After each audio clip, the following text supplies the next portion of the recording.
Fitch राम्ररी फिट्या मुकी दे दत्तु देखा सालेको पैसा पैसा पैसा पैसा पैसा पैसा पैसा पैसा आ जाओ किसका कितना चाहिए साले साले कमजोर करती है यार तो एक बार तो आ जाती है ना पैसा यार रोज किस बंदे का पास में थोड़ी होती है यार बहुत बेइज्जत कराया यार उधर मेरा पैसा इधर मेरा पैसा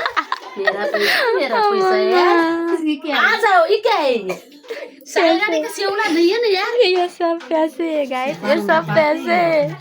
मेरे इधर मानसी मेहनत करती रहती है एक बार तो दे देंगी सोचना पड़ेगा ना लोग तो सारे भिखारी की तरफ करती रहती है पीछे पीछे चिल्लाती है कमीनी कमीनी कौन साले कमीनी ने बहुत परेशान किया था कौन तो इसको मुख में ये पैसा ले मुख में मार दूंगी डाल देती हूँ उसको मुख में लेटा लेटा की मुख में डाल देती हूँ उसके ठीक है गुस्सा चढ़ाई थी मुझे इसलिए किसने पैसे नहीं तो मेरे पास में तो 2-3 तो पैसा समेटने वाला ले आई हूँ समेट लो यार शाम को पैसा समेटने वाली एक दूसरा को भी बुलाया है हमने समेटने नहीं सका ये भी समेट लेंगे समेटने के लिए आइए क्या अलग रख दे पैसा आ रहा है मेरे पास आ रहा है फिर आ रहा है ज्यादा यहाँ से लाई दिया मेरे पास आ रहा है ना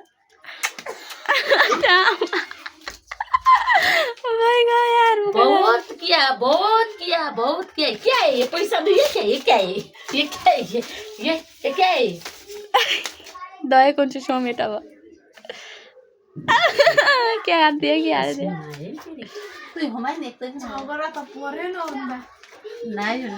मार्छु भनेर निस्किया हो नि त साले कि खत्म करके आ रही हो कि खत्म उधर ही हो जाती हूँ बोल के आई थी